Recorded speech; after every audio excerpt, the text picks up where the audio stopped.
Take a look at those passer rating numbers over the last 3 games in which each has played. And we're going to see Warner first because Arizona won the toss. They will receive.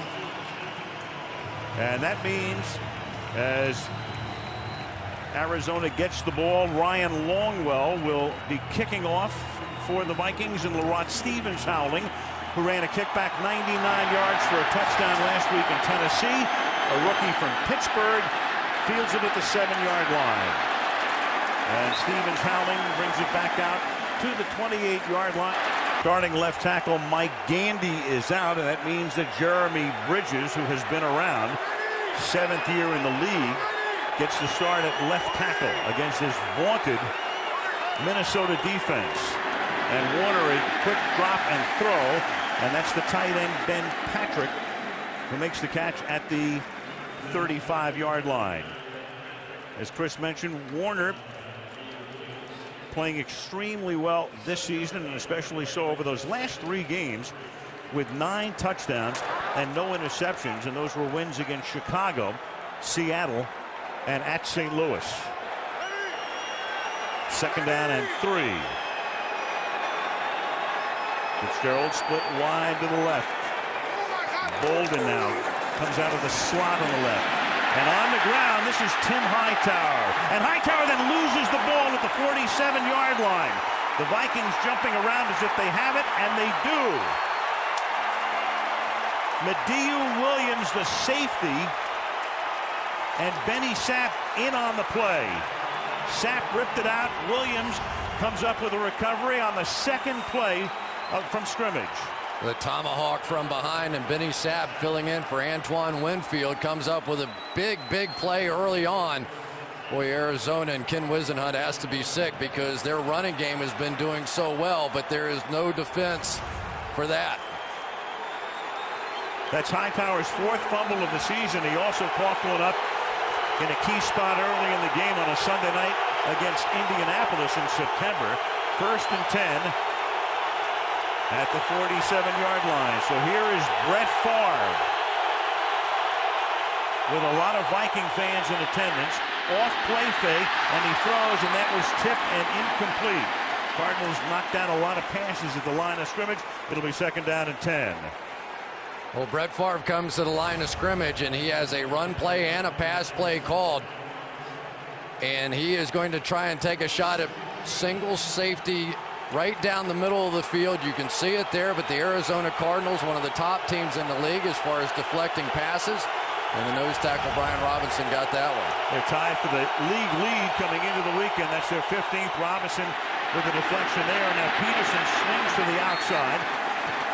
Percy Harvin is in the backfield, and now they send him into the slot to the left. Favre retreating and throws, and that will be caught, and it should be, depending on the spot, right there, very close to a 1st down. You see Brad Childress in your shot right there as he goes to Harvin, and they line it up and give the 1st down signal. Well, first things first, you want to do, make sure you protect Brett Favre, and here the Arizona Cardinals, as they usually do, like to bring some pressure, one of the top blitz teams in the league. And yet with Jim Kleinsasser over there playing tight end, but he's essentially the 6th offensive lineman up there. They got the protection part done. That's Kleinsasser in the slot. Favre on 1st and 10 throws, and that's caught by Sidney Rice. And nobody has benefited more from the acquisition of Brett Favre than Sidney Rice, who was hurt last year. He's in his 3rd year out of South Carolina. And of course, Brett had a little success with another former South Carolina receiver, one Sterling Sharp at Green Bay. Well, but you're right about Sidney Rice. He has sort of become the poor man's Larry Fitzgerald for the Minnesota Vikings. Not the fastest guy, but just goes up and makes plays on the ball. Now Chester Taylor comes in the backfield, and Favre slings it to the 20-yard line. Peterson looking for room to turn the corner and never gets there as that defense strings him out. And Clark Higgins is there to make the tackle. No gain. It'll be 3rd down and 4 at the Cardinal 20-yard line. The game within the game here is Adrian Wilson right here. When he comes up to the line of scrimmage, Brett wants to be throwing the football. This time he didn't make that check, and they run right into it and go nowhere.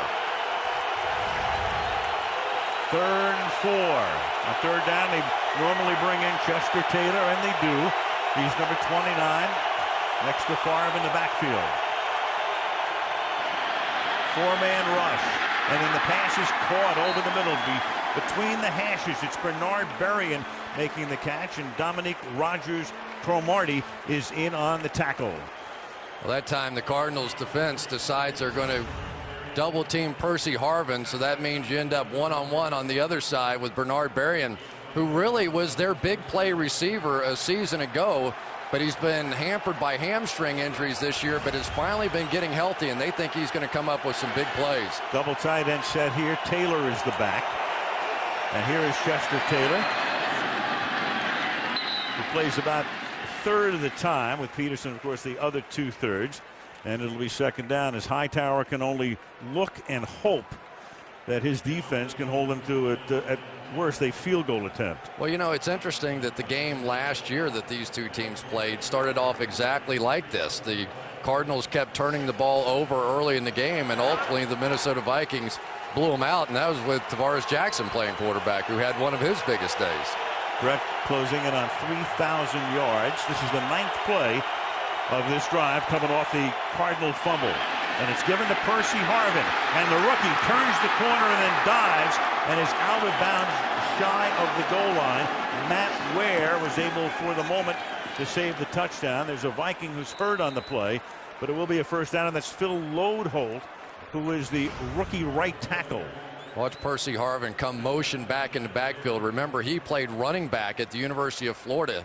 They've been converting him to wide receiver. He's learning how to play receiver, but he already knows how to play running back, and he showed it there. He is so quick coming off that edge, and of course, that was a big risk just drafting him this year. Injury timeout with Lodeholt down. And there goes Lodeholt, taken back to the locker room. Ryan Cook comes in at right tackle. 3 tight end set. 1st and goal, and Favre will sling it to the corner of the end zone, and it is out of bounds. It is Visante Shanko who turns around and says, "I thought I got both feet in," but he didn't. 2 officials right there to rule he was out of bounds as he made the catch, that close to a touchdown. Hightower holding onto the football. Well, let's see if he got it down. Shanko's been one of the leading touchdown receiving tight ends in the league. Clearly that, I think if that 2nd foot wasn't a touchdown, wasn't out of bounds, I think that one's a touchdown, because his left foot was down when he made the catch. The right one came down. The 3rd foot was essentially the one that went out of bounds, and I thought. Childress sees the same thing and throws the flag. Right when does there, he have possession? That foot's down. That foot's down. Minnesota's challenged the previous play of an incomplete pass versus a touchdown. Taking a look at it, we're pretty sure this is going to be ruled a touchdown. The call will be overturned. He has control of it right there, and there's 1 foot down. There's your 2nd foot down, and then he steps out of bounds at that point. He tries to drag the left foot, but didn't have to, and we're pretty sure this is going to be overturned, and Minnesota's going to have the lead. This would be his 9th touchdown reception of the season, and 16 over the last 2 years.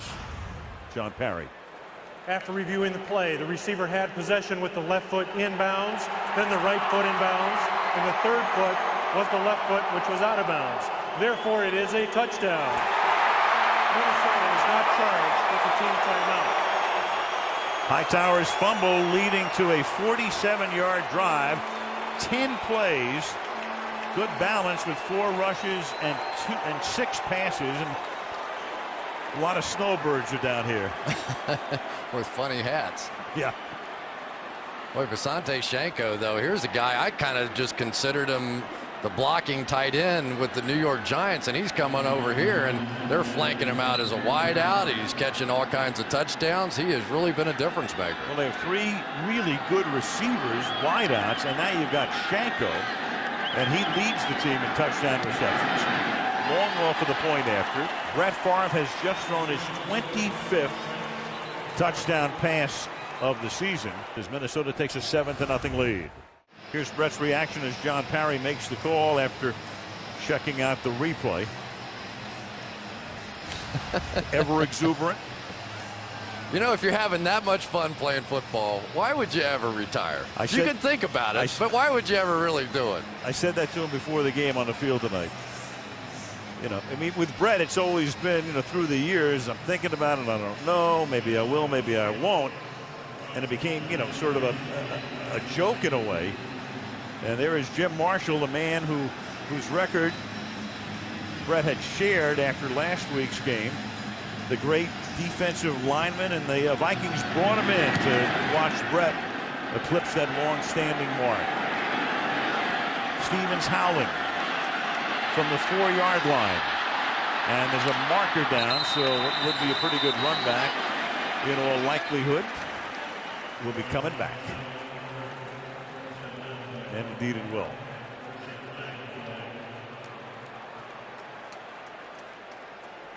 During the return, holding numbers 87 of the return team. 10-yard penalty, first down, Arizona. It's really remarkable how much this team has struggled at home. The team that had been historically so bad on the road fixed their road problems this year. They lost to Tennessee last week, but before that, I think undefeated. And yet when they come home, they make mistakes like this, and big mistakes. We saw them against Indianapolis early this year, and the same sort of thing. They just sort of self-destruct early in ball games. They've exercised their road demons with wins, especially the one at the Giants in late October. Tim Hightower and Stevens howling. We're in the backfield. Stevens howling now, flanking to the right, and Warner throws underneath, and that's caught by Anquan Bolden. And back to pass is Warner, and he hits Bolden as Bolden is able to spin around, takes it to the outside, got position on Benny Sapp, who's playing for the injured Antoine Winfield, and that's a big loss for them, 19 yards. The timing between Kurt Warner and these receivers just remarkable. Bolden knew exactly when Kurt Warner was going to throw that football, whips around the back shoulder. As a defensive back, I don't know what you do with that. And when Kurt Warner and these two receivers get hot and get that sort of timing going, it is almost impossible to stop. First and 10 at the 41-yard line. And now this is Beanie Wells, the rookie out of Ohio State, and Beanie Wells will have a first down. Well, you saw the Hightower fumble. Chris mentioned the running game is better this year, there's no question. But one of the reasons that Wells has been in and out of the lineup and on the bench a lot is his fumbling problem. Well, let's look at some of the interior line play here. Reggie Wells right here going up against maybe the best defensive tackle in all of football in Kevin Williams, and that's getting it done right there. Arizona Cardinals over the past 4 or 5 games have proven that they can run the football, and as we well know, that has been a problem area in the past, as have been flags here. Meanwhile, they just called Arizona for too many men in the huddle. A 12th man was in the huddle as they were lined up, and the Viking D was in there, so that's an automatic 5-yard march off, and we'll make it first down and 15 now, back in Arizona territory at the 47-yard line.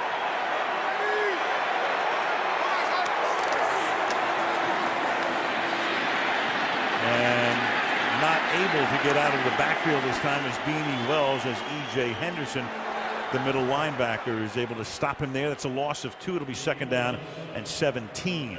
So far, everything on that play sheet's working out pretty well over there for Brett Favre. But this is not going to be one of those games, Al, where it's going to be 7-0, 7-3. You know, we did Pittsburgh and Baltimore last week. And I think this one's going to be a little different. I'm with you. 2 potent offenses, but that Minnesota defense is tremendous. Number 1 against the run.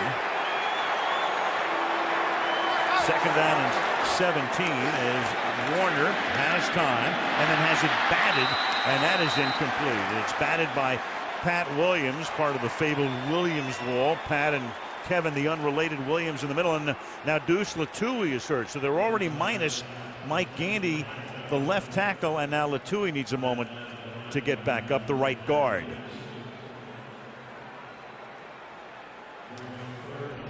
Well, if you're going to beat the Vikings, you're going to have some help over here on Jared Allen, and right there it is. Ben Patrick and this 2 tight end formation is going to be one of the base looks tonight. They are not going to let Jared Allen get after Jeremy Bridges, the backup left tackle. So it'll be 3rd and 17 now. Because they had to stop the clock for the injury, Latui wanted to stay in, but he can't. You have to come out for one play, unless Brandon Keith will have to come in, number 72, and at least for one play right guard. 3rd and 17.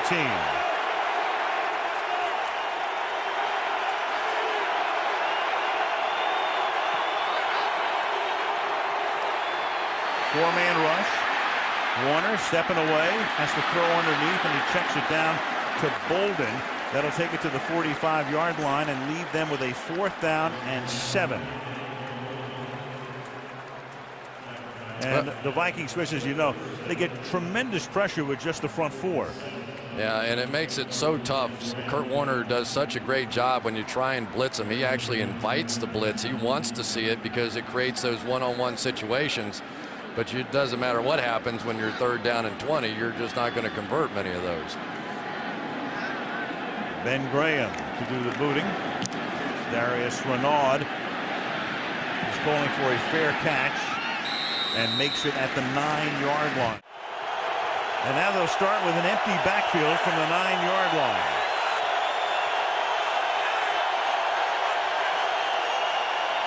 Favre with 4 wide here, throwing, and that is broken up at the 19-yard line, intended for Rice, and broken up by Dominique Rodgers-Cromartie.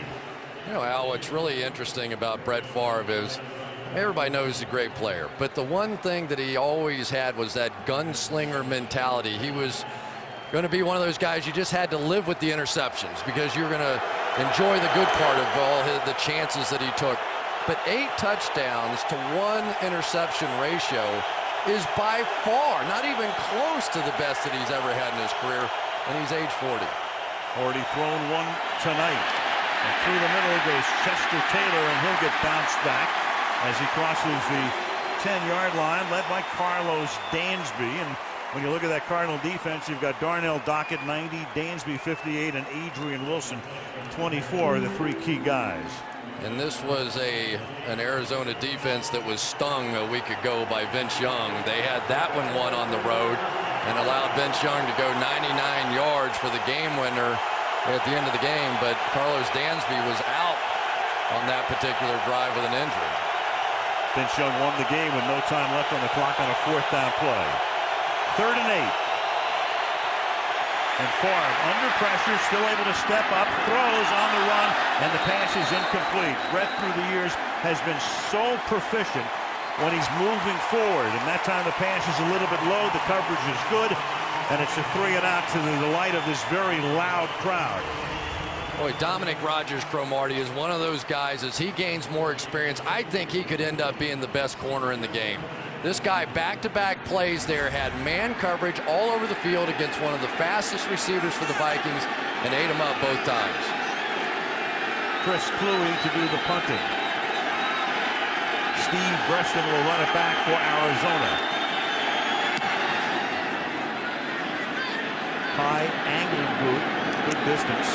Fielded at the 35-yard line. Breston has a seam. Breston into Viking territory. Breston with only Cluey to beat at the moment.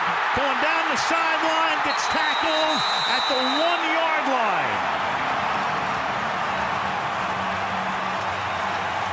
Jamarcus Sanford saved the touchdown, and they'll spot the ball at the 2.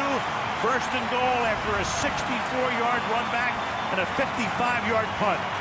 How about the Arizona Cardinals and the way they've been playing on special teams the last couple of weeks? Kickoff return for a touchdown last week.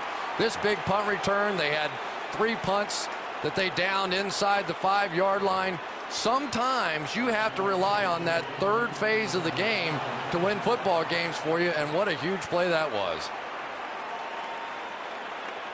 And there he steps out of bounds. It's the position of the ball as he steps out of bounds, and they'll mark it at the 2-yard line. And Arizona with a chance to tie the game. 1st and goal from the 2. Hightower is the back. And he's offset.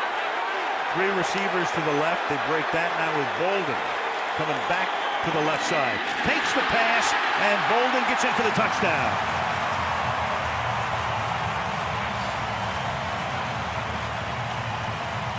Nicely designed play, going trips left, having Bolden go in motion and swinging back to the outside and coming out of the slot to score.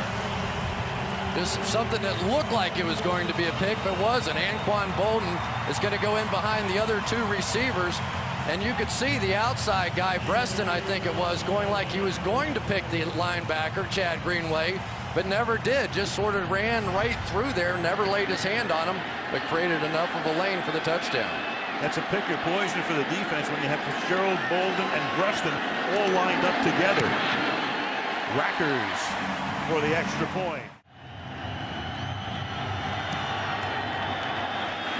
Rackers with a bouncing ball. It's fielded at the 10-yard line. Percy Harvin, their #1 draft choice out of Florida, to the 36-yard line. Let's go back to the Arizona touchdown. Well, for Kurt Warner, he knew that he was coming to his, I'm going to call him fullback, Anquan Bolden. He never took his eyes off of him. They're just going to flip it out with those two receivers in front, and Anquan Bolden, just simply one of the toughest guys in the game. He just happens to play wide receiver, but there's no way anybody's keeping him out of the end zone from there. Adrian Peterson is the back here. He did not play in the last series, which was a 3-and-out. But with Taylor on all 3 plays. Ball is at the 36-yard line. First down. Peterson swinging to the right side.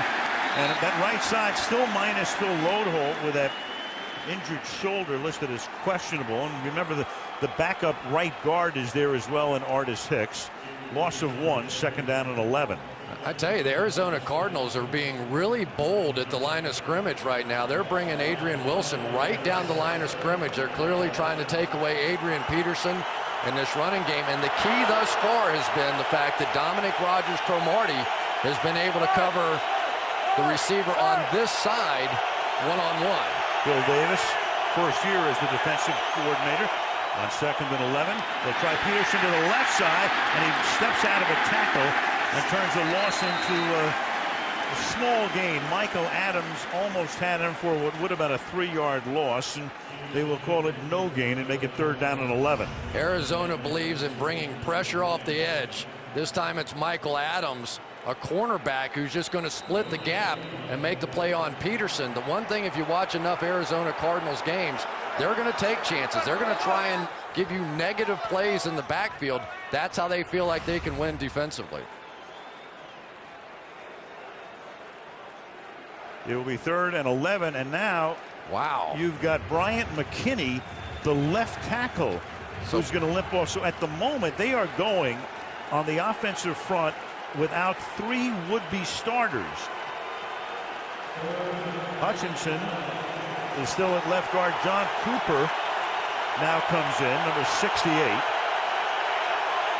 And Hicks, I think, is going to move over to left guard here. And it is. And Al, what's significant is the teams only play with 7 offensive linemen, so they only have 5 healthy at this point. They cannot afford another injury. Hicks at left tackle. And they'll keep it on the ground, and this will be Chester Taylor to the 38-yard line. So they've got to figure out how they're going to get that interior back in here. As McKinney appears to be okay. Lodeholt, though, is back in the locker room, and Herrera is inactive tonight. Isn't it amazing that you talk about the Vikings and the fact they've really been sort of injury-free throughout the course of this year, and here they are now getting hit hard at one position, and that's what really kills you on a football team, to get hit hard at one position. Just takes away so much. Cluey had a 55-yarder that was run back by Breston to the 2-yard line. This one is a shorter one. Breston comes up and then he lets it go, and that turns out to be a break for the Vikings because the ball will bound all the way down to the 7-yard line. Hightower and Jason Wright are in the backfield behind Warner as they begin this drive from the 7-yard line. And Kurt's going to sling it deep down the sideline, and Larry Fitzgerald is covered by Benny Sapp. The ball is a little underthrown, and it will be second down and 10. Kurt Warner to Larry Fitzgerald, so hot in the playoffs last year, have yet to have a pass play of over 40 yards this year, and I'm surprised Larry Fitzgerald didn't turn his hands the other way. Usually you see Larry stick his hands up over the top of his head, and I think if he had, he might have made that play. It was a little bit inside But that's one of those throws you have to keep making to Larry Fitzgerald. Keep giving him those chances because he's so good at going up over the top and making plays. Sapp, a man in the crosshairs tonight because of Antoine Winfield out again. And this pass is thrown over the middle to the 15 where Steve Breaston makes the catch. It'll be 3rd down and 2. The Vikings have been stellar defensively for a number of years. Of course, that front four is fabulous. 3 of the guys go to the Pro Bowl every year, the 2 Williamses and Jared Allen. And then, of course, that begins to free up the other defensive end, Ray Edwards, who has 6.5 sacks. They've got Henderson back on defense. And, of course, when Winfield is in the secondary, that does make a big difference, too. 3rd down and 2. From the 15-yard line. And Warner with good protection and then throws. That will be juggled and caught. And holding on to it is Anquan Bolden. And he signals 1st down. And he ain't lying. Asher Allen, a rookie out of Georgia, covering on the play. Well, usually they rush 4. Sometimes they take the biggest guy on the field and drop him into coverage as well. Here is one of the largest nose tackles around, Pat Williams, trying to get in that hidden spot where the quarterback doesn't expect to see him. But Kurt Warner's been around the bend a few times too, and he saw it. Beanie Wells is the running back. Drafted in the 1st round out of Ohio State. Wells cannot get around the corner. That's a great tackle by E.J. Henderson, who did that earlier as well. And that turns what might have been a 10 or 12 or 15-yard gain into a 2-yard gain. And Leslie Frazier, the defensive coordinator, loves what he's been seeing out of E.J. Henderson. He said the last few weeks now, we're starting to see the E.J. Henderson we saw before he had that reconstructive foot surgery. So now these linebackers, young, talented, Chad Greenway, E.J. Henderson, you're starting to see them fly around and make plays the way they thought they could when they were drafted. Frazier, one of those guys who's been interviewed for head coaching jobs in the past, and I'm sure will be again in the future. Here's Hightower. And Hightower gets taken down at the 20-yard line. And when you talk about a Viking defensive coordinator, well, 3 years ago, the Viking defensive coordinator was a fellow by the name of Mike Tomlin. Yeah, Leslie Frazier, you talked about him. Here's a guy that was interviewed for 3 different jobs a season ago to be the head coaching candidate, the Broncos, Rams, and Lions. And without question, he is going to be on a very short list of guys this year as well. He's ready to coach in the NFL. Teams will change sides as the clock ticks down to the end of the quarter, and the second period will begin with Arizona at its own 20 and a 3rd down and 9. Al Michaels, Chris Collinsworth, Andrea Kramer start the second quarter. 3rd down and 9 at the 20-yard line is Warner. Out of the gun, under pressure, stepping up, and that pass is incomplete, but there's a flag, 2 of them, in fact, that come in from the secondary. John Parry, the referee.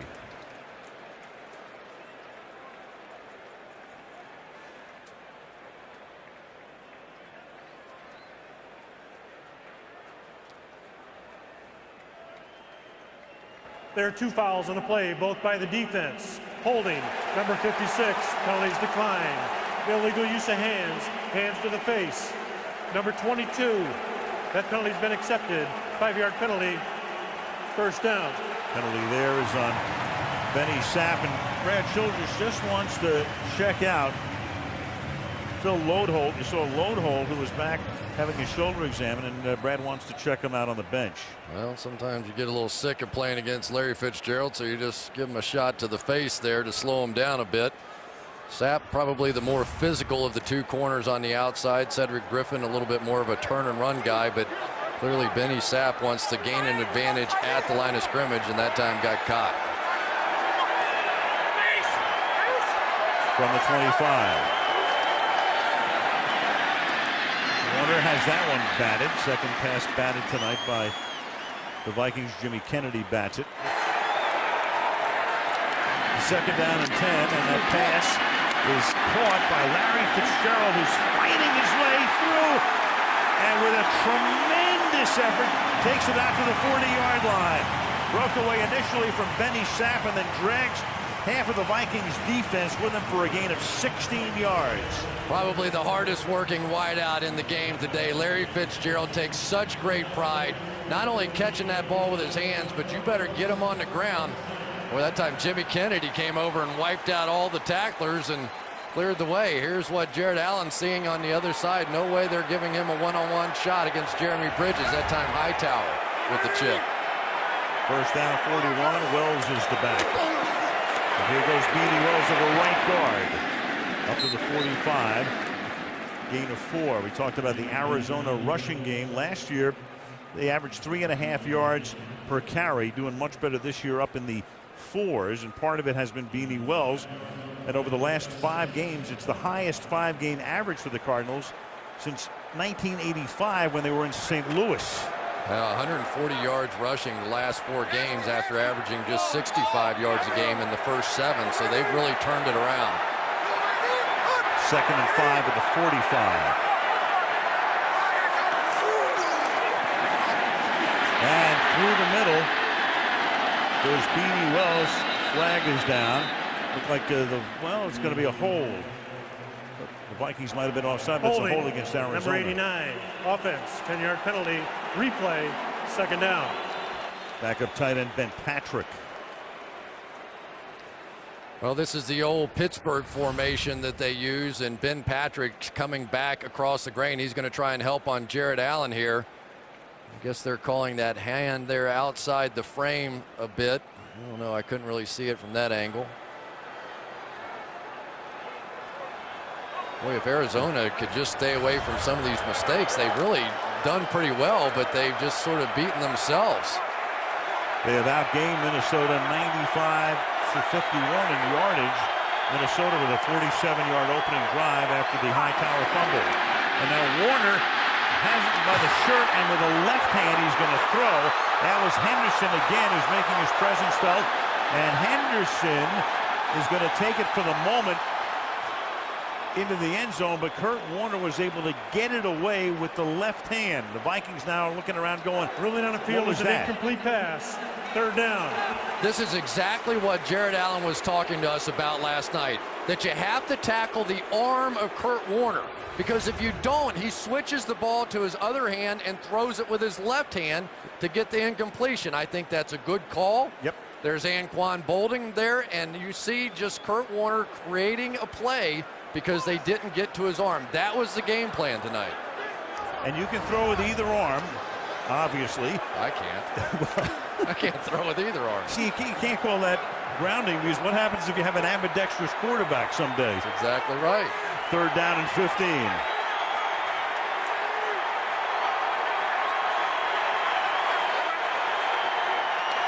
Warner, look out. Hit as he throws, and it's caught for a 1st down.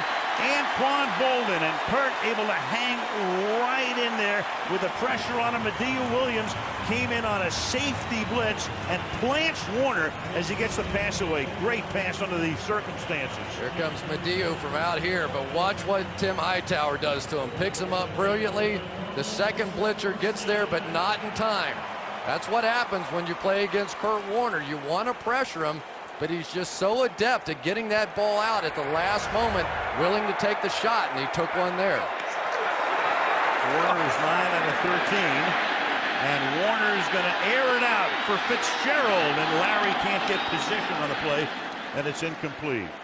Medea Williams covering on the play with Fitzgerald, and he had that phenomenal postseason run and became a megastar in a month in postseason and really came into the public consciousness. But one thing about him, everybody knows he's got speed. Everybody knows he has phenomenal hands. He almost never drops it. But, Chris, they're having a hard time getting it deep to him because they're just playing the safeties back. Yeah, and if they would allow me a few suggestions, I have a few ideas of how they might be able to get him the ball. I think that because safeties are so rolled out all the time. Oh, here's Antrell Roll here on the Wildcat. The Wildcat, that's Roll. There's a defensive back. He fakes the handoff. He can throw the ball, but he's under some pressure here. And Roll is inside the 40 and takes it to the 38-yard line. So Roll, who couldn't get the ball away after the fake give, coverage was good in the secondary, is still able to squirt his way for a big gain to make it 3rd and 1. It looked like Antrell Roll was going to try and throw that ball all the way back across the field. We did a game earlier where we saw him throw the ball about 70 yards. The Cardinals will tell you he can throw it farther than that. He can throw it about 90 yards. all the way on the backside of the play. Here's Preston's going to run the route. He tried to get back there to him. Pretty good coverage on the backside, so Roll just made up something on his own, and it was brilliant. First career rush for him, 3rd down and 1 now. And on the ground, getting planted, is Hightower. Pat Williams is right there. That is a stuff job. Well, they call it the Williams wall, and you can tell why here. Pat Williams right over Lyle's sin line, and it is hard to move that guy. The Arizona Cardinals, if they have a weakness, it's trying to run the football in 3rd and 1 situations, and just couldn't get it done against these guys, and not many people can. Run into that wall, you're at the Wailing Wall when he's finished with you. 4th and 2 with 10.5 left in the half. And now the Vikings are saying Jason Wright Ball start. moved. Number 31. And he did. Offense. 5-yard penalty. 4th down. You know, you want to stay patient with that running game. You want to give it a chance. But this might not be the game to give it a chance. There just aren't many people that can run the football against this team, and there hasn't been over the past 3 or 4 years. There's a reason they send their whole defensive line to the Pro Bowl. Here's Graham. Nose down, end over end boot. Fair caught, 8-yard line. And the Vikings begin this drive from the 9-yard line. And this is Adrian Peterson. It's only his 5th carry of the night. And they've gone for 5 yards, no yards, -1, 0, and 4. Adrian Peterson, in his 3rd year out of Oklahoma, averaging over 100 yards a game, averaging over 5 yards per rush, 42 big runs. And those are the types of numbers put up by somebody like Jim Brown, but 19 fumbles. And that's become a big issue. 2nd down and 6. And it's swung to the outside, and that's Harmon trying to spin away. And he's tackled by Rogers Cromartie. And short gain. Brett Favre, meanwhile, has not thrown a pass, an interception in his last 143 passes, so yet another mark for Brett. That's the longest interception-free streak of that career. It's hard to believe in 19 years he's going to set all his records in his 19th at age 40. 3rd and 3.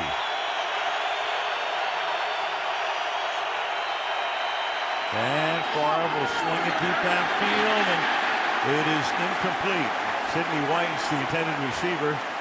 Bryant McFadden with the coverage. It'll be 4th down. Same sort of deal with Sidney Rice, a guy that's not the fastest, but he's going to try and win the battle vertically here. Pretty good play on the outside by Bryant McFadden. Did he get there a little early? I would say so. I think that's one that could have easily been called pass interference, but this time the break goes to the defender. Chris Cluey will punt.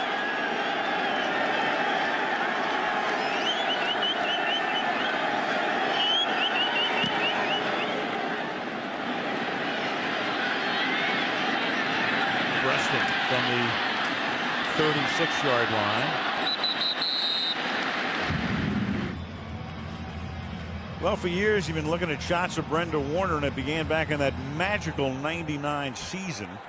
The Warners now with 7 children. Kurt was telling us most of the kids, they're into other stuff. A lot of times they don't even come to the game. Yeah, football, we see that all the time. Right. Beanie Wells is the running back from the 42-yard line. They're going to give it to Breston on the end around. And Breston with a 1st down. And all the way to the 40-yard line. Larry Fitzgerald was able to spring him with a nice block, and that turns out to be a 19-yard gain.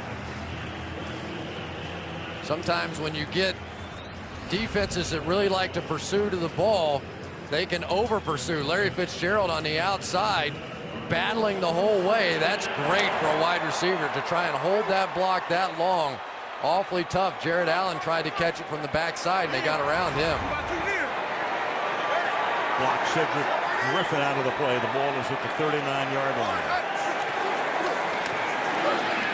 And Warner throws, and adjusting is Bolden. What a catch. What an adjustment. What a touchdown.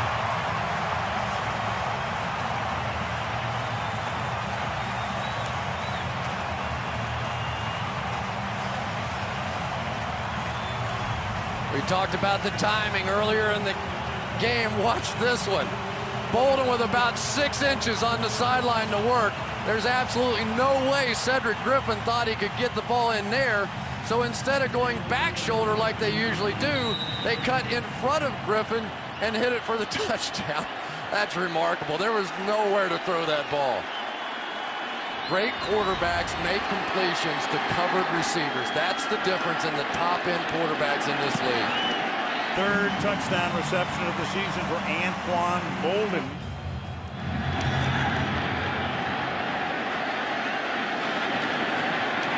And this is a short kick that gets fielded by Jeff Dugan, a tight end. Back to the touchdown we go.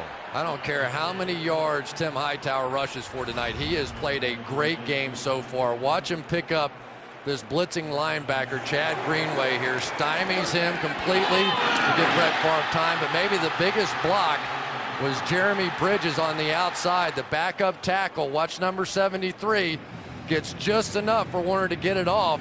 And then comes my favorite part. Here he comes, says a little something there, then says, yeah, there's a touchdown down there while you're on your back. That's right, I'm a backup.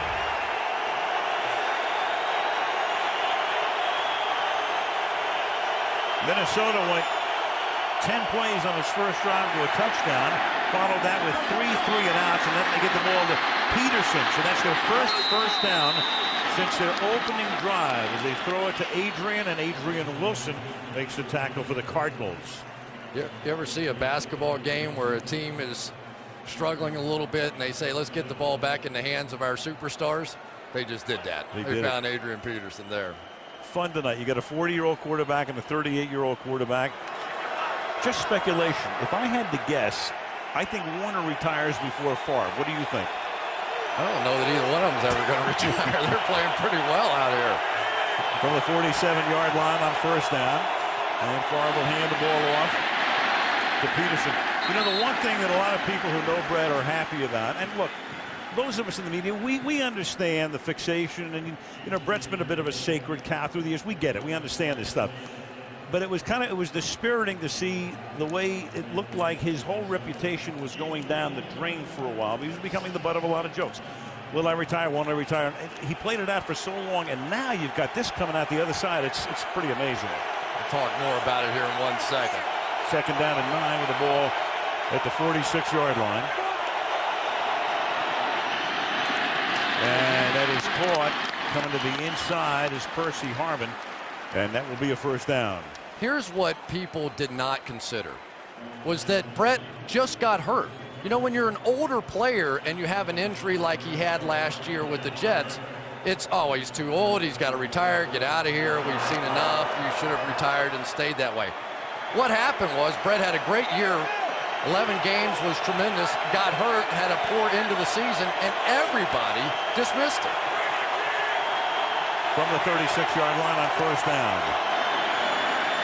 Fake to Peterson, pass to Peterson, and he gets taken down by Rogers Camardi. But I think clearly, Chris, a lot of people just said, hey, look, you've been putting us through this for years. Because the thing about Brett is you go back to 04, 05, and he was talking about retiring then, and people just at a certain point say, enough already.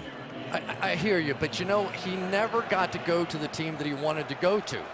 The Green Bay Packers let him go, but they also dictated that he couldn't go to the Minnesota Vikings. The Vikings is where he wanted to go all along, but the Packers arranged it so he couldn't. So then when he got released by the Jets, they became available, and it didn't surprise me at all because he recognized the kind of talent on this team. Second down and 8. They set up a screen pass, and this is Chester Taylor, and he'll take the ball to the 22.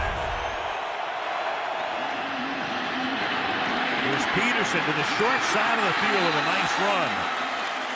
And that's Tahi, the fullback, with a block, and that will take the ball to the 11-yard line and set up another first down for Minnesota. Well, it looks like Phil Lodeholt is feeling okay here, at least good enough to block on a cornerback. Dominic Rodgers-Cromartie, not a big guy. So what do? You want to put him in position to have to make some tackles. And as you could see there, he wasn't really too interested in taking on a tackle, trying to get hold of Adrian Peterson after that.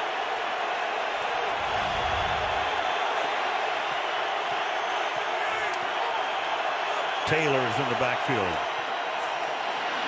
Give it to him. And he takes it about half the distance to the goal line.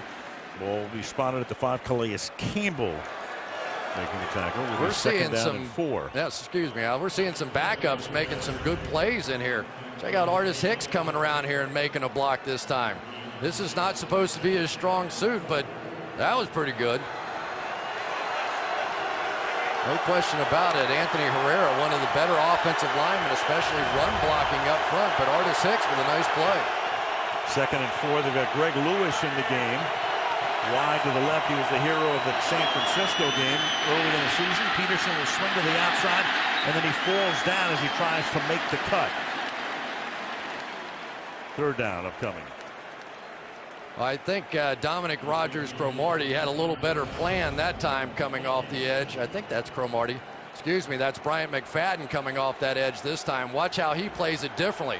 Go in there and take out the tackle and the fullback, and you get nothing. 3rd and 4. Favre 10 out of 14, 78 yards.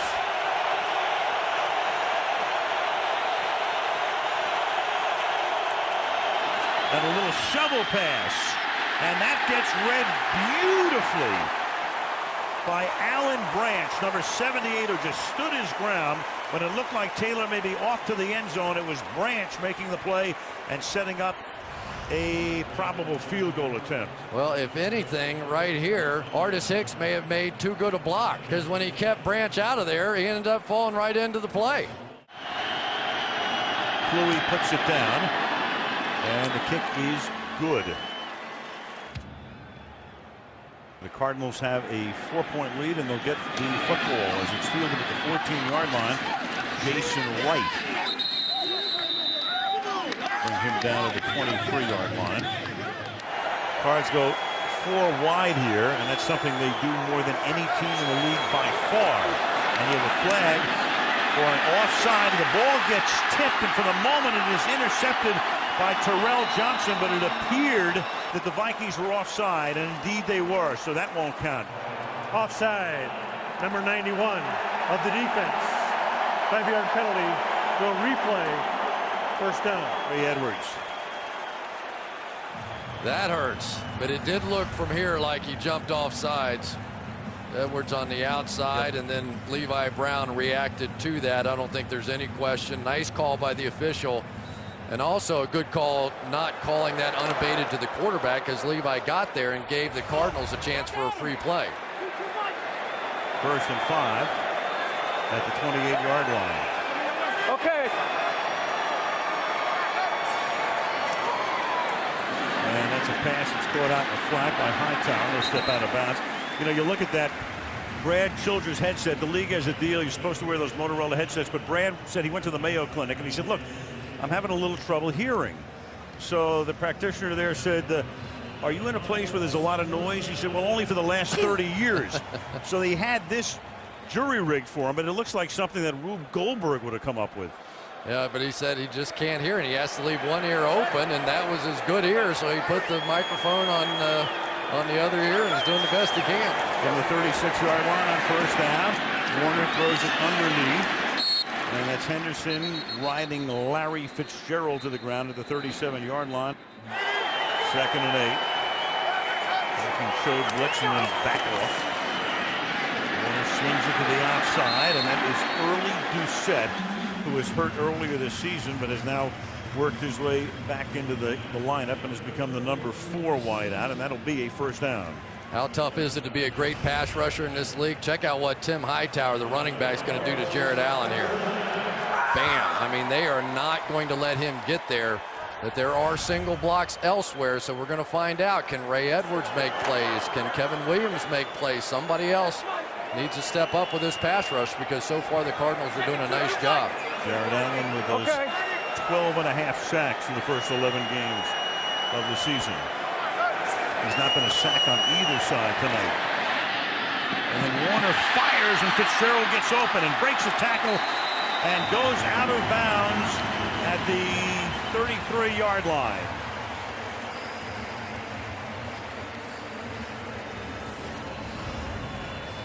Two-man coverage here as Asher Allen, the nickel man right here, is going to have to try and cover Larry Fitzgerald. Now, in this coverage, you don't have to worry about him going deep, so you just trail underneath him. That time he got forced inside, and Fitzgerald made the break outside. 20-yard gain, first down. The ball is at the 34-yard line.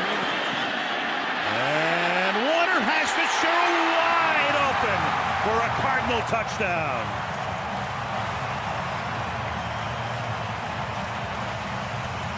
And his dad, Larry Sr., in the press box, covering the game, just watches his boy with a 34-yard reception and a touchdown. There we go. The protection was perfect again.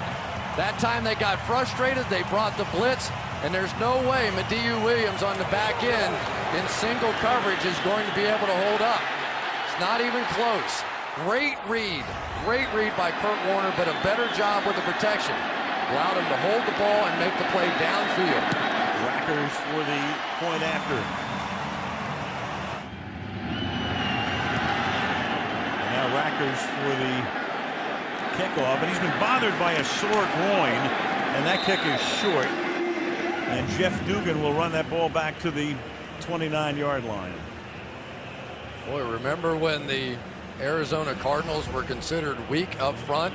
But when you consider what these guys have done in this game, and more often than not, they have done it without a lot of help because they like to play those 3 and 4 wide receivers on the outside. But we talked to Kurt yesterday, and he said, I don't care. He said, I trust my guys. I don't care that it's Jeremy Bridges. I can't do anything. I've got the concussion. But go out there and play and trust these guys. And so far, it's been well-founded. First down, 29, Favre. He has time, and he has to check it down and swing it out. Peterson makes the catch, and he gets tackled at the 36-yard line. The Vikings have all of their timeouts. Just get the feeling that this thing is going to come down to a shootout between these two great quarterbacks, don't you? Well, you knew, as you said at the beginning, it wasn't going to be 7-0. Pretty important here for the Vikings to get one on the board, something on the board. And that's Berry who makes the catch, and then he spins away to the outside, and that stops the clock with a first down at the 44-yard line. 43 ticks left. It's interesting talking to Adrian Wilson. The one thing they were really disappointed about last week when Vince Young put together that 99-yard drive was that they didn't protect the sidelines better. They let him get the ball completed and get out of bounds, and so far in this drive they're allowing the same thing.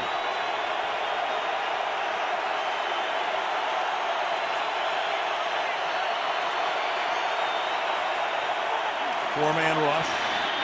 Favre throws, and it's almost intercepted. And speaking of Adrian Wilson, all he can do is just lay out and think, oh, there went 6.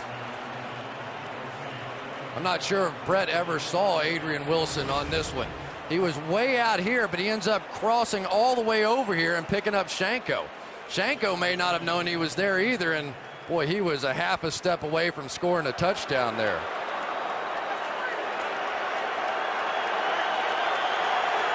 It's Calais Campbell who comes in and put the heat on Brett as Favre now has to swing it to the left side, and that play doesn't go anywhere. Adrian Peterson was the intended receiver, and that's going to make it 3rd down and 10. Well, we haven't seen many teams so far this year shut down this offense. This is a team that I think they have 7 games this year of 30 points or more, and so far Arizona's been mixing up the coverages, bringing some pressure, and that guy right there, Adrian Wilson, has been disguising things pretty well. And you saw Adrian Peterson, who's on the sideline on a 3rd and 10, because that's when Chester Taylor comes into the backfield. And Favre fakes it to Taylor and then throws. That's incomplete. And now you have a flag in the backfield. You had Phil Lodeholt was there and Calais Campbell, and the flag came into that area.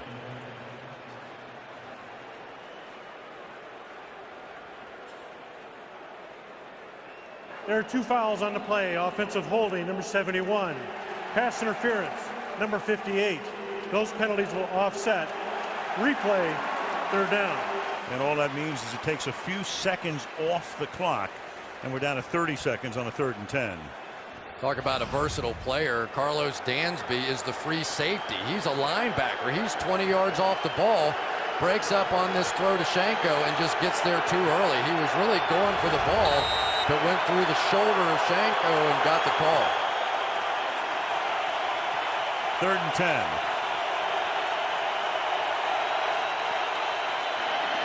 Favre under some pressure. The ball is underthrown and thrown out of bounds as well.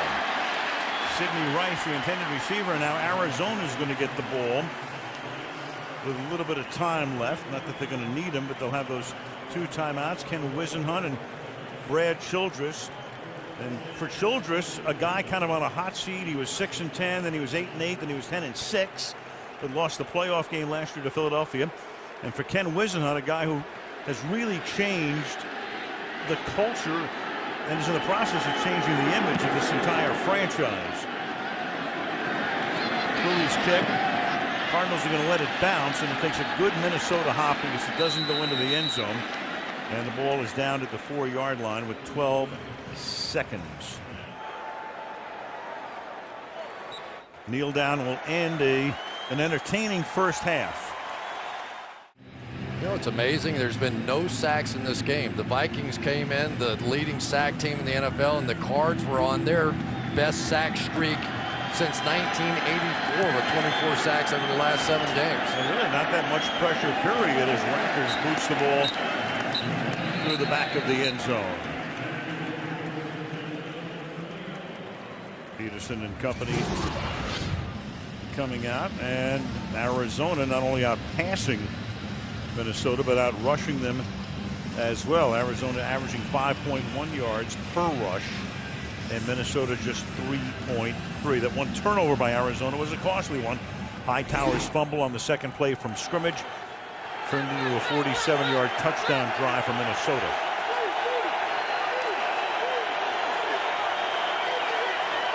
Favre goes to work in the second half. Protection very good. Pass is right on target. Percy Harvin, 1st down, and we check in with Andrea Kramer. Andrea. Well, I talked to a very honest Brad Childress, who said we lacked energy in the first half. He said he talked to the team about that. He said we have got to get our tempo out. They are beating us in that way.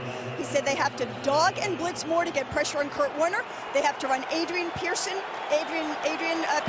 north and south. And we'll see if they do that here on this first drive as they begin with a pass, and then they give him to Adrian Peterson, who kind of runs north by northwest for a gain of maybe 2. 2nd down and 8. Well, one of the defensive linemen that has really made a difference this year for this defense is Calais Campbell. A big guy here going against one of the best in the league in Steve Hutchinson, and more than holds his own right there. This is the old Pittsburgh Steelers 34 defense, but they don't play it anything like that here in Arizona. Taking the spot occupied by Antonio Smith so well that he opted for the bigger contract and went to Houston. And pass to Berrien, and Berrien gets ridden out at the 38-yard line by Bryant McFadden, the former Steeler. It'll be 3rd down and 5. It's amazing to me how these great quarterbacks can get a defense to show their blitz. That time Brett went with the hard count, and he's got them to show this blitz inside. You can see them all jumping up in there. Brett said, fine, I'll just raise up and throw it out to Berrien. Harvin goes in motion. 3rd down and 4.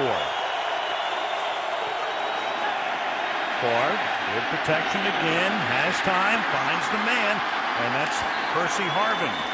So Harvin had lined up in the backfield, then went to the slot. From the 45, that pass is almost intercepted, and that's the 2nd near pick tonight for Adrian Wilson.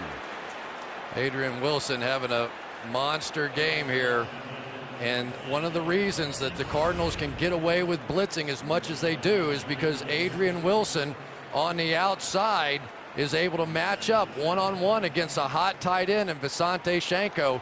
And for Wilson, this is the second ball he's had his hands on and unable to make the pick. You know, Wilson was a cornerback coming out of college, ran under 4.5, and now is a pretty good coverage safety.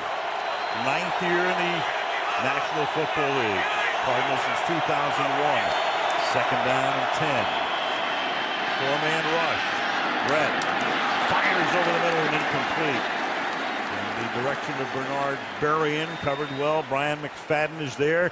Third down and 10 for the Vikings. I'll tell you, we've seen some backup offensive linemen in this ball game doing a number tonight. Artis Hicks inside playing the guard position for Anthony Herrera has more than held his own all night long, and he's going up against some of the top defensive tackles in the game. This time Darnell Dockett one-on-one with space on either side. It's about as good as you can do it. Rice and Harvin are split to the right. Berry into the left. On third down and 10. Favre avoids the sack, then throws it over the middle, and this time it is picked off. Carlos Dansby with the interception.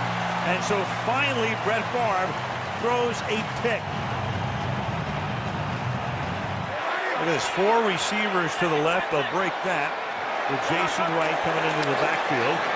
And then Wright will take it to the right side, and he gets tackled after a gain of a couple by Mediu Williams, and we have a flag at the 43-yard line.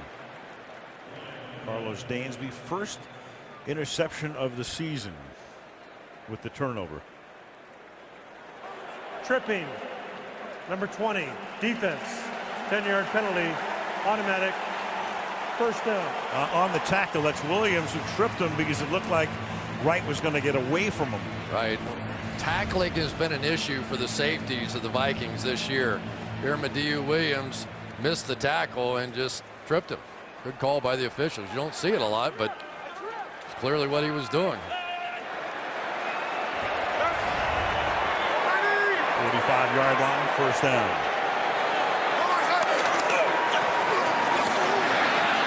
Hightower. And Hightower with some good, tough running behind the tight end, Ben Patrick, providing some leverage and coming up with a 9-yard gain to make it second down and 1. These tight ends for the Cardinals have been doing a great job over here. Right there's Anthony Beck on the inside getting the block on Jared Allen. That was Ben Patrick on the outside looping in, and that run play has really been effective for him. In many ways, that single run play right there has been what's turned it around for the Cardinals. They fake it to him. That buys some time for Warner. Warner's going deep for Fitzgerald, who's triple covered, and the pass is incomplete. Larry will draw a crowd, and he did right there. Williams, Johnson, and Sapp all in the area. You know, I'm all for taking these deep shots, but triple coverage, sometimes you may want to look somewhere else. Ben Patrick was wide open out in the flat, and you can see they know where Larry Fitzgerald is. 3 guys on him, and when you have a player like Larry Fitzgerald, sometimes the tight end gets a little lonely on the outside. Kurt usually finds him. Third and 1. Beanie Wells is the running back. And Wells will try to get the first down, and he does. Good patience that time, waiting for the block to develop out in front of him instead of ramming into the right side of the offensive line, and threads his way for a first down for Ken Wisenhunt's team. You talked about the patience, and there it was, going back to that 2 tight end side with Beck and Patrick. It took him a little while to get that block. So that time Beanie Wells just waited and found a little sliver of a hole and picked up the first down. From the 34-yard line.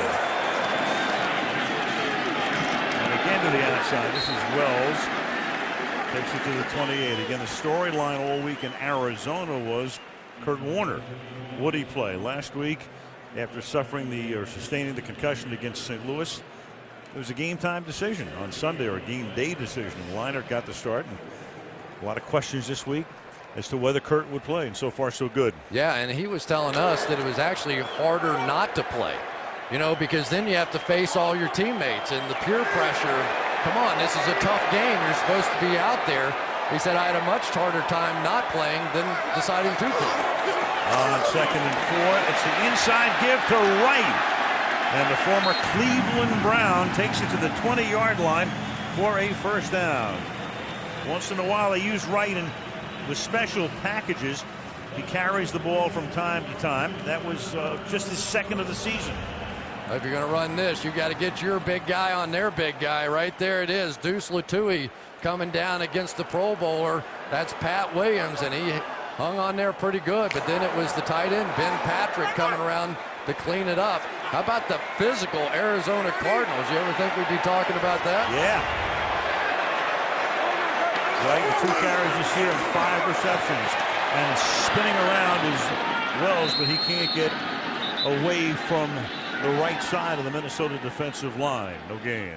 Well, the one thing that a good running game will set up is play action, and there is nobody better than Kurt Warner in that category. We've seen him over the past several years completing huge numbers of passes when they have gotten that running game going. The problem is they just had not been that effective, but we've talked about it for the past month or so. They've been first rate.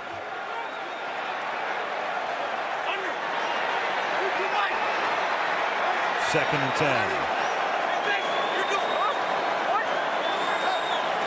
Everybody goes out, all 5 receivers, and he finds early Doucette at the 14-yard line, tackled by Johnson, and that will make it 3rd down and 3. Play action passing over the last 2 years. A perfect rating is 158 and change, and his number would be the highest in the National Football League, along with that completion percentage. So that's 3 out of every 4 passes wind up in the hands of his receivers off play fakes. Yeah, when you talk to Brett Favre about why he came back, and first words out of his mouth were Adrian Peterson. You know, quarterbacks love it when they get that running game going. And again, they spread it out with 6 defensive backs in for Minnesota, and they bat it away, and that's Pat Williams again, who's able to deflect it and make Arizona settle for a field goal attempt of what figures to be about 31 yards. I tell you, the Minnesota Vikings defense has gotten a pretty good thing going here with these deflected balls. Sometimes those veteran defensive linemen just get a feel following the quarterback's eyes of where that release point is, because quarterbacks have to throw through defenders. There's no way they can throw over the top. 31-yard attempt for Rackers. Ben Graham will put it down. And the kick is good.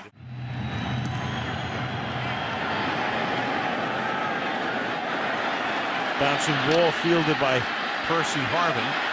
And Harvin will wiggle his way up to the 30-yard line.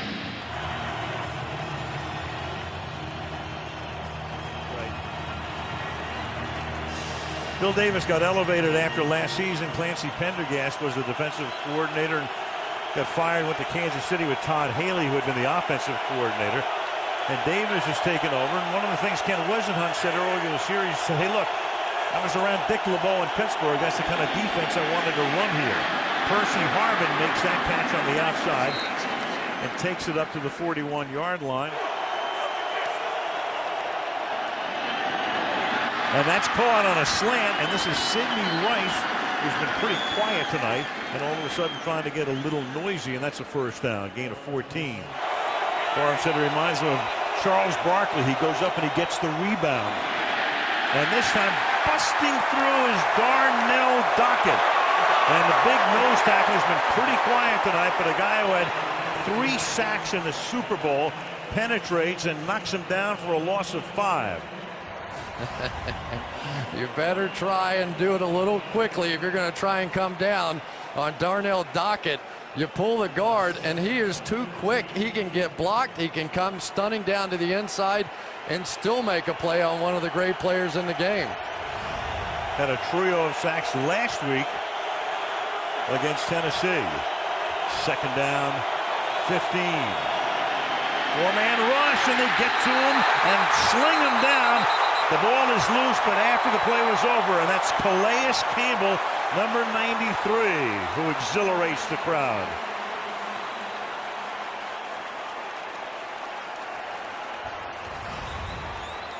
He's in the grasp here, so that ends the play. There's your whistle, and the rest of it's irrelevant. How about the play by Calais Campbell, though, splitting the double team there. Ball is going to come out, but the whistle blew well before that, so definitely not a fumble. But Calais Campbell got off to a great start. Hasn't been quite as good lately, but that was impressive. Third down, 24. Favre slings it over the middle, picked off at the 40-yard line. This is Michael Adams, and he takes the ball to the 44-yard line of Minnesota. So Brett Favre in those first 11 games through only 3 picks had not had a pass intercepted since the Pittsburgh game in late October. Now 2 on his last 2 third down plays. Arizona from the 44, you got a flag here, and the pass is caught, and Fitzgerald takes it to the 19, but a marker is down at the line of scrimmage.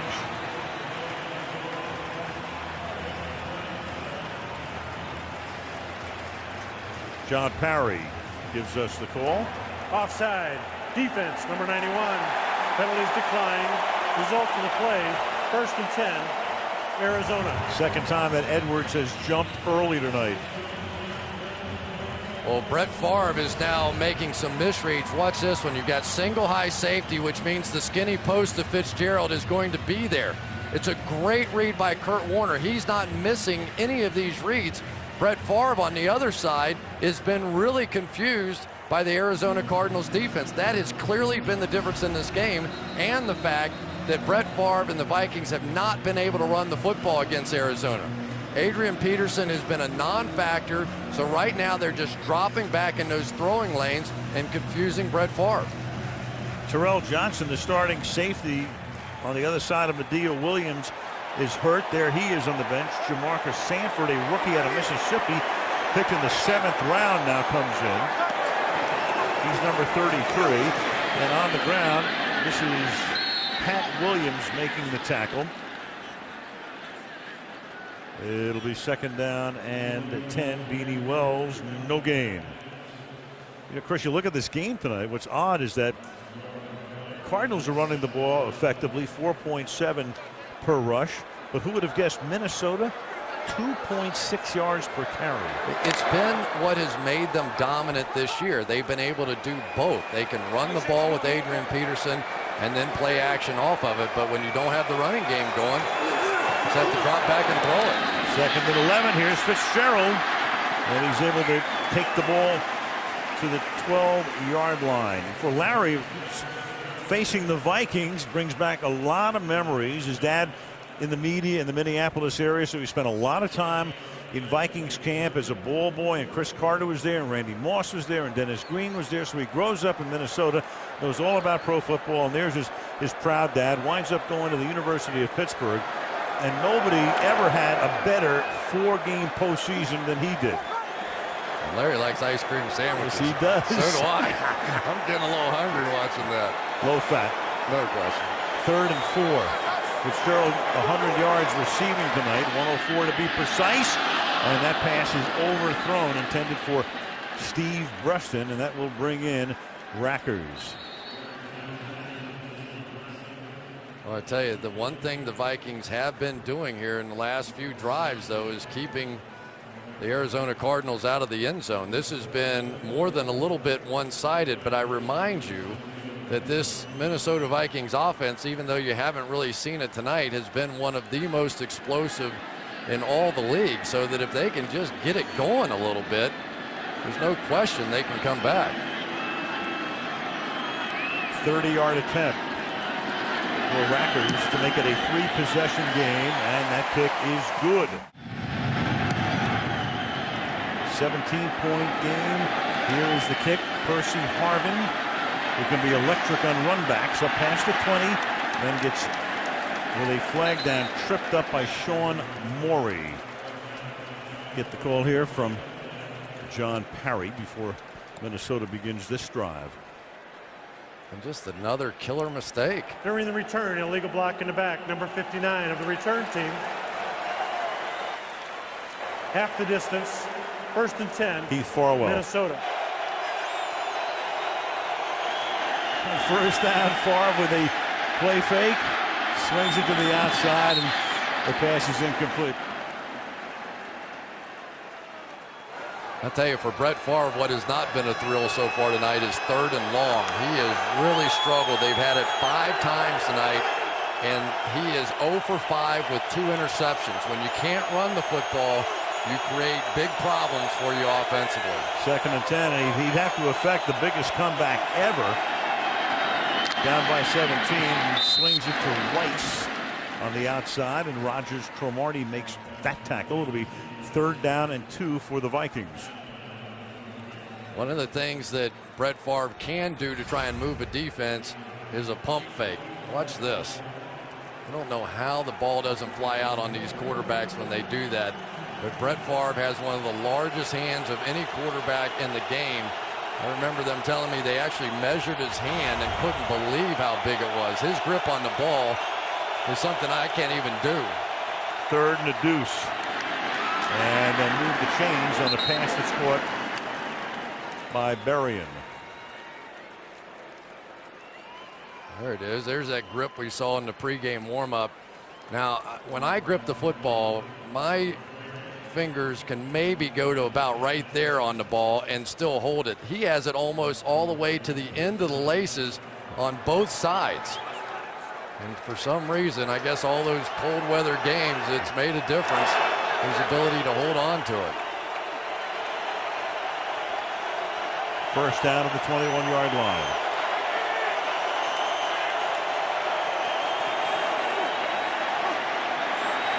Favre rolling. He's had a lot of success on rollouts this season. That is good for a 1st down as he moves it up the field to Bernard Berrien. Gets tackled by Roll with 1.5 minutes to go in the quarter. Well, we told you about Jimmy Kleinsaucer, who is a tight end right there, but he's really, in effect, the 6th offensive lineman. Check out this kind of protection. Gives Brett all day out there on the outside and allows him to find his receiver back across the grain. Brett's going to have to get hot on early downs. Those 3rd and longs have been eating him up. From the 33, Peterson, and he can barely get out of the backfield again as Carlos Dansby makes the tackle. That's no gain. And Peterson tonight has carried the ball 11 times for 16 yards. It is just so hard to catch these speedy linebackers of the Arizona Cardinals. That time Steve Hutchinson on the backside tried to cut off Carlos Dansby and just couldn't get there. Big difference maker in this defense. When he was out of the game last week against the Titans, you could just see the difference. 2nd and 10.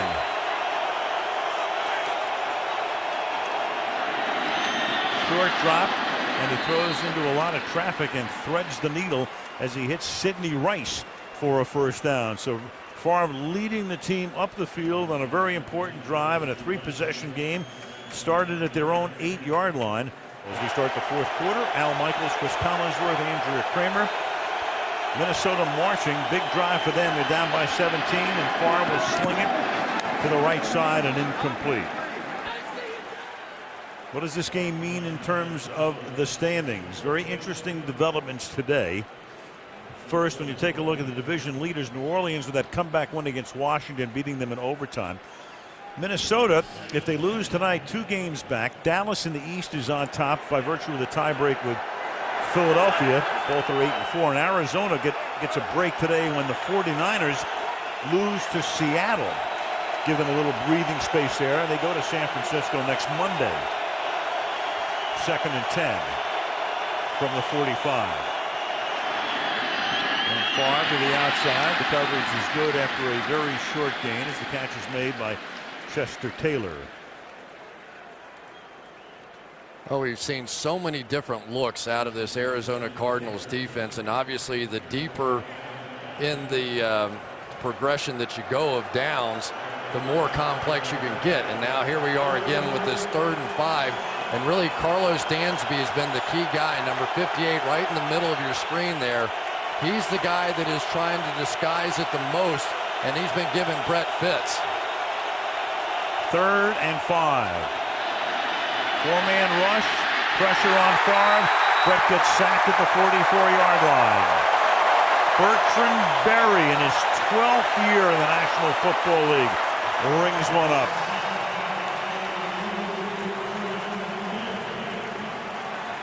Bertrand Berry at one time, one of the best pass rushers in all of football right here, working against McKinney, just sort of bull rushes him right back into Brett. But I'm telling you, Brett's uncomfortable right now. You can see him. There have been some guys open out there on the field, and typically Brett has found them all year, but not tonight. Second Arizona sack. Cluey's punt. Preston lets it go, and into the end zone it goes. And there's a flag down back at the line of scrimmage. And it's all third down. It is every time they get in a third and long situation, it has been a different look. It's like a pitcher with 7 different pitches. Both picks tonight for Favre have come on third down plays.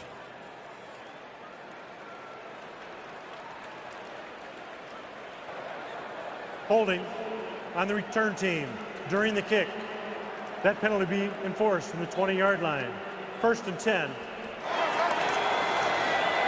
From the 9.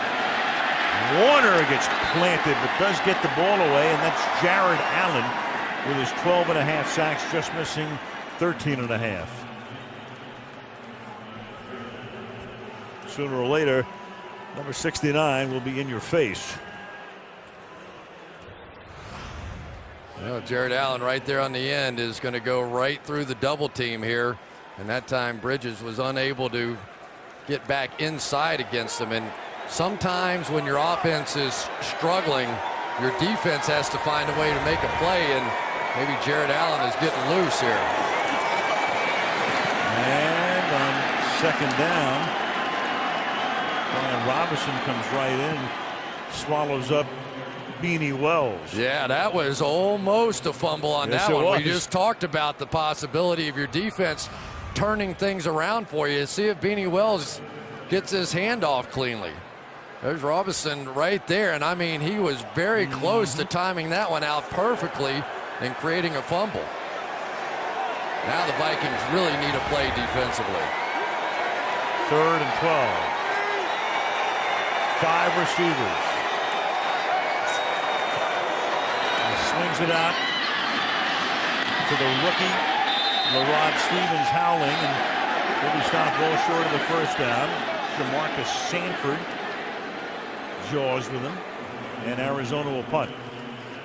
Well, that was just what the doctor ordered right there, a 3 and out for this defense. And of course, Kurt Warner now is, you know, you've got to be a little conservative with your game plan, and you could tell the entire difference with the play calling in that situation with this lead.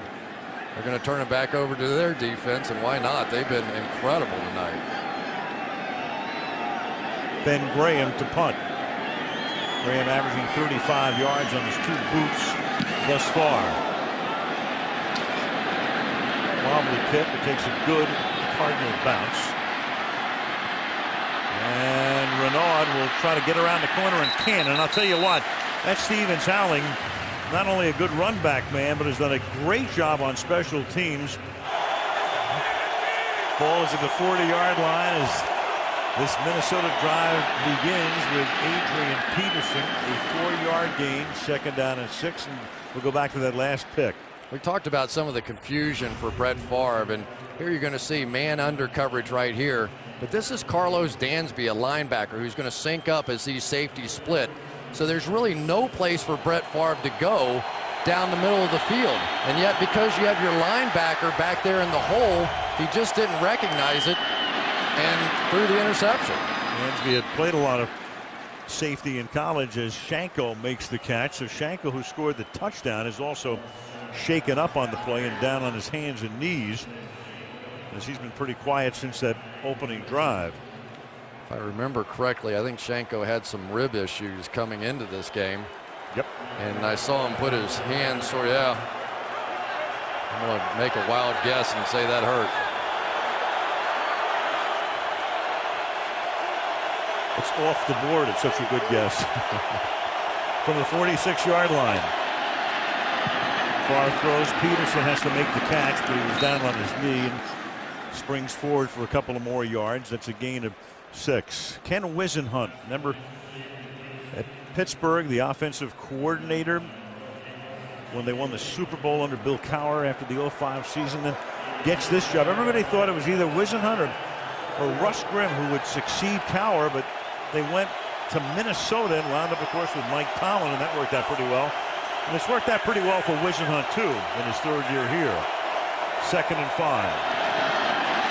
And that pass is incomplete. Wow. That has to be interference. Well, Rice thinks so, but nobody else does. Rogers-Cromartie with the coverage. Dominic Rogers-Cromartie, inside man coverage. He definitely got there early. That's a no-brainer right there, and that hurts because now you're back in 3rd and medium here, and this has been where Arizona's been killing the Vikings tonight. Might be 4-down territory right here too, so maybe you have some options you wouldn't have otherwise. 3rd and 5 from the 40. Cardinals moving around. And down goes Favre, and this time it's Burt Berry again.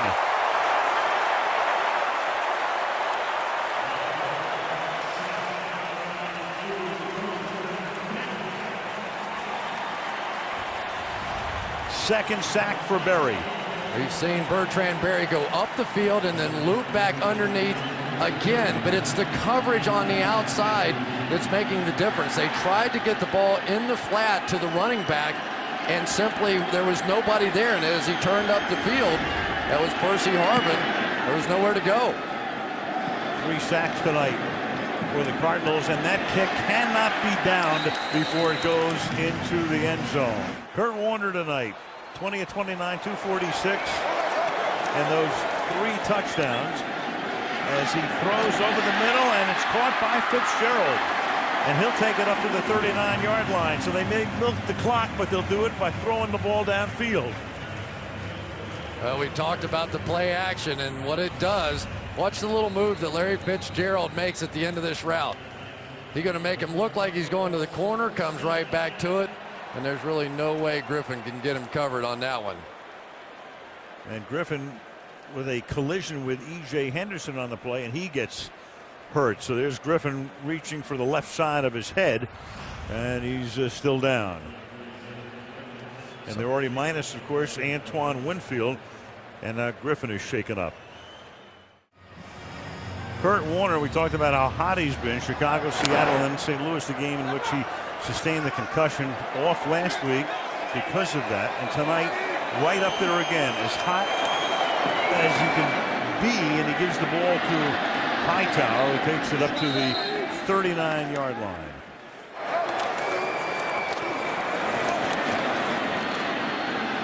Beanie Wells stopped at the line of scrimmage, and the clock inexorably ticks down. Well, I guess the clock always inexorably, whatever. You know what I mean. Not when you're winning, though. But the Cardinals, remember, this is a team now defensively. They gave up 532 yards to the Titans last week. And flip it over, this Vikings offense had 537 yards of offense against the Bears. And tonight it has just been a completely different story. And Adrian Peterson has been held to 20 yards on 12 carries. 3rd and 9. Warner fires. Here's Fitzgerald to the 40-yard line of the Minnesota Vikings. Tackled by Jamarcus Sanford. Fresh set of downs and more time coming off the clock. Well, it's the protection. It's just the protection. Watch Beanie Wells and Jeremy Bridges once again taking care of business on the outside there. This is a route for Larry Fitzgerald that takes a good 4 seconds to get down the field. He's about 18 yards down the field, and you don't do that against good pass rushing teams. But this offensive line has simply gotten it done all night long. Larry Fitzgerald with 8 catches for 143 yards.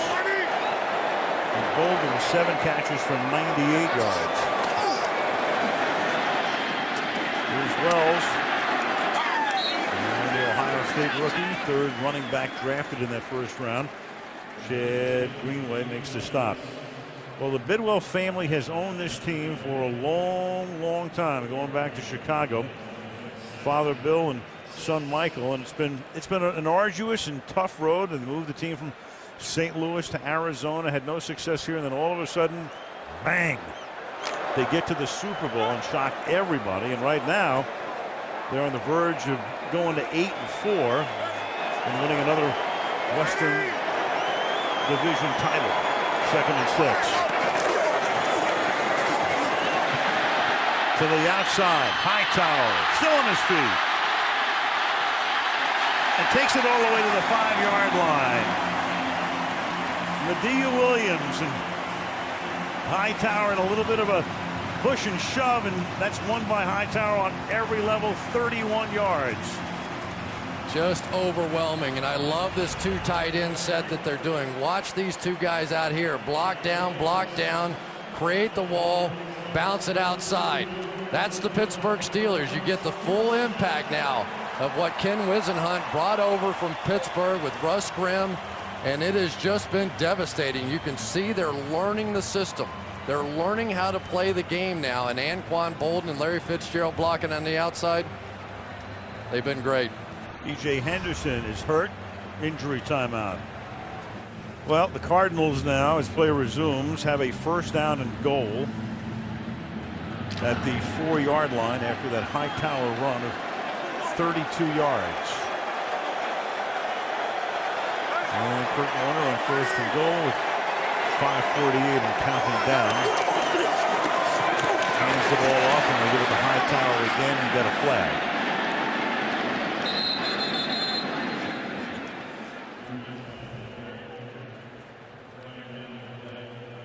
Holding, Arizona back. Number 76 offense, 10-yard penalty. 1st down. Deuce Latui. Well, I tell you, it really changes a lot. I'm sitting here trying to calculate in my mind how much the injury to E.J. Henderson changes things for the Minnesota Vikings at this point. This defense, not so good tonight, obviously, and they've got some injuries in the secondary. But defensively, they have just been tremendous. And the heart and soul of that defense, sort of like Brian Urlacher would be with the Chicago Bears, is E.J. Henderson, and he was playing at such a high level over the past month or so. I'm sure that Leslie Frazier is sick over there on that sideline. His backup is a rookie. As 2-yard carry here, Jasper Brinkley is the backup to him, number 54, and he was drafted in the 5th round out of South Carolina. Well, and just so people understand, there's essentially a defensive coordinator. He gets the calls from the coaches coming in, and then he makes all the checks at the line of scrimmage based on which formation, which front, and all those things. He has to work with the safety on the back end to make the calls. And most defensive coordinators will tell you the one guy they never want to see get hurt is that Mike Backer, and that's exactly who we're talking about in E.J. Henderson. 2nd down and goal. The ball is at the 13.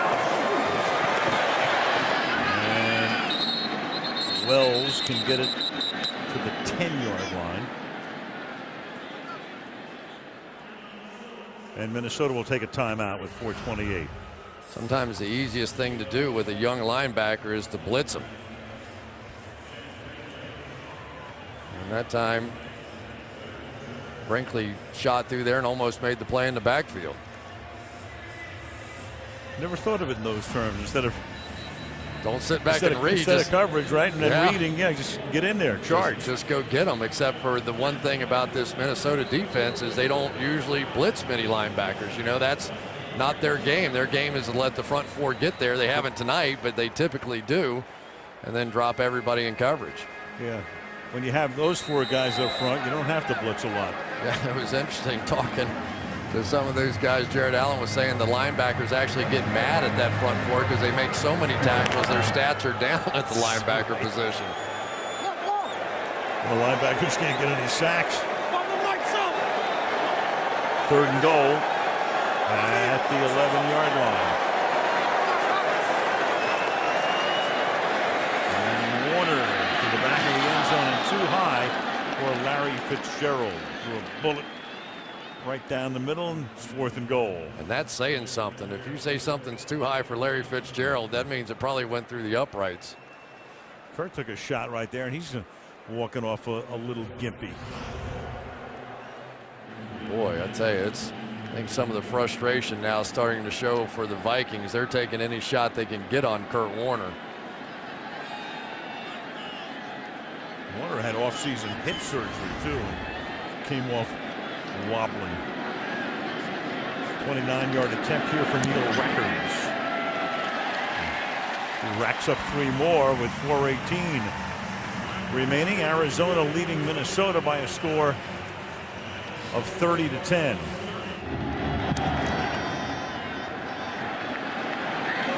This is a short kick to the 30-yard line, and then Dugan gets whacked.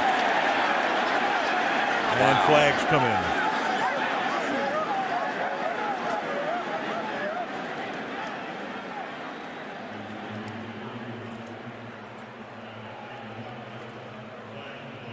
That shot was taken by Kenny Webema, number 91. Then Kenny After the play, personal foul, number 55 of the receiving team. 15-yard penalty, 1st and 10. That was Kenny Onatolu. You did it better than I did. There's the legal shot. Yeah. There comes the illegal shot. Just call him Kenny. Yeah. We were 0 for 2 on that one. But he is their best special teams player, so what the heck, we'll give him a little pump anyway. Sure. From the 16 on 1st down. Favre throws underneath, and this is Peterson. And they'll give them all the short gains they want here as Wilson makes the stop. And Minnesota has to go no huddle. Vikings have 2 timeouts and the 2-minute warning, but they're down by 20. And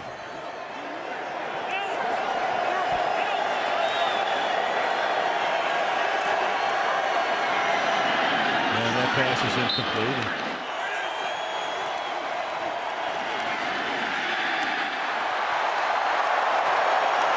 Peterson gets hit after his 13th carry for a total of 19 yards. I tell you, I cannot be any more impressed with Arizona tonight. You're seeing all kinds of stunts here. I think this is Dansby here coming around that stunt that time by Darnell Dockett, and they have just stuffed the running game of the Minnesota Vikings. And the Vikings going on 4th and 2, and Favre trying to extend any chance they have, and he does as Rice makes the catch up the 32-yard line for a 1st down. Here's what I think makes it so difficult to play against the Arizona Cardinals defense. They essentially have 4 cornerbacks back there in the secondary. Of course, the 2 corners that are playing, McFadden and Dominic Rodgers-Cromartie, but Adrian Wilson used to be a corner, and so did Antrell Roll, so they can match up with anybody. And that's a nice catch made up at the 45, and Sidney Rice is stopped at the 46, 1st down. And that's really how Minnesota has beaten teams over the years. I mean, you have to try and take away Adrian Peterson, of course, but they can also spread you out, and most teams don't have enough corner types to be able to match up with them. Well, the Arizona Cardinals have tonight, and they've done a beautiful job of it. From the 46. Adrian Peterson, and that will take us to the 2-minute warning.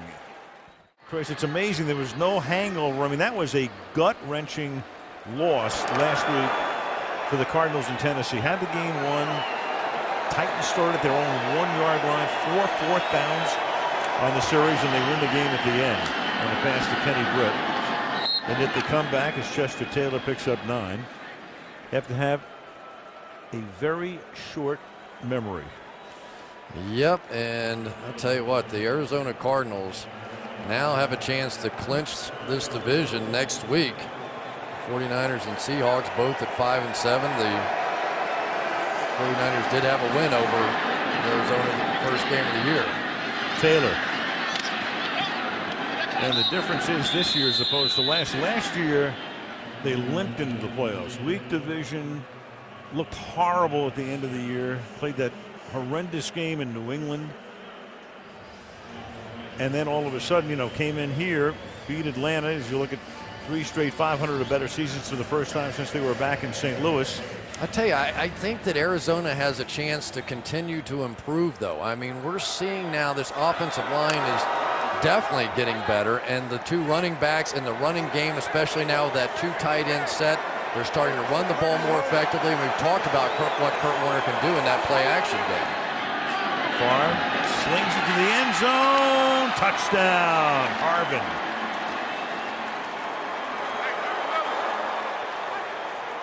So the rookie out of Florida gets free over the middle on a post, 31 yards and a touchdown.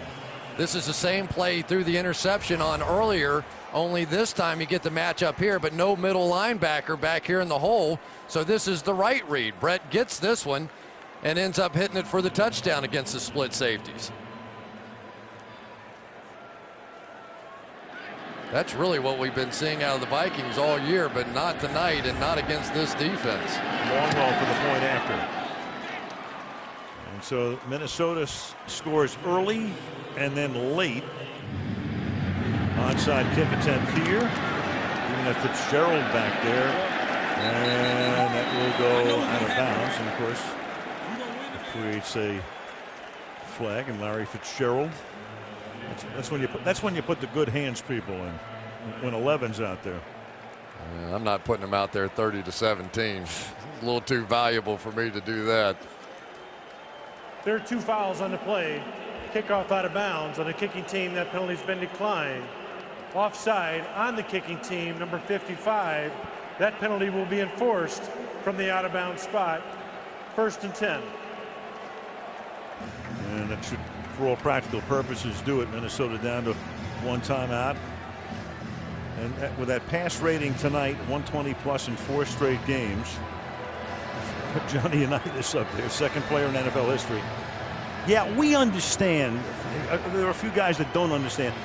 Pass rating doesn't, it's complicated. Right. But the bottom line is it's comparative. When you don't say a guy's 3 for 3 and whatever the pass rating is. We know that's garbage. We understand that. Some people don't. It goes up there as a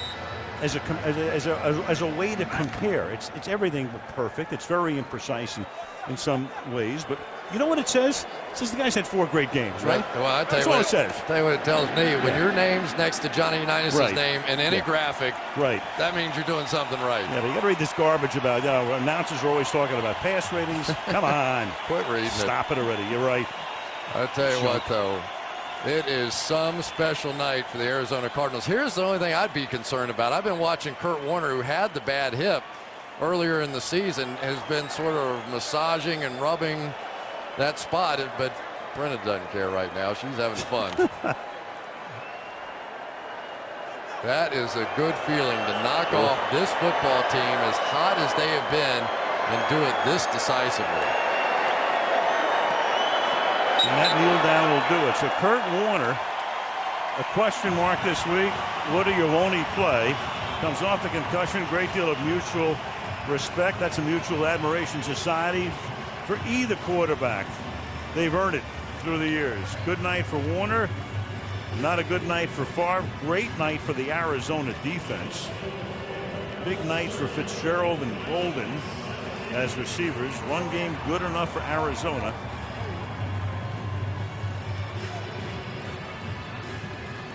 And the Cardinals will take an 8-4 record to San Francisco next week.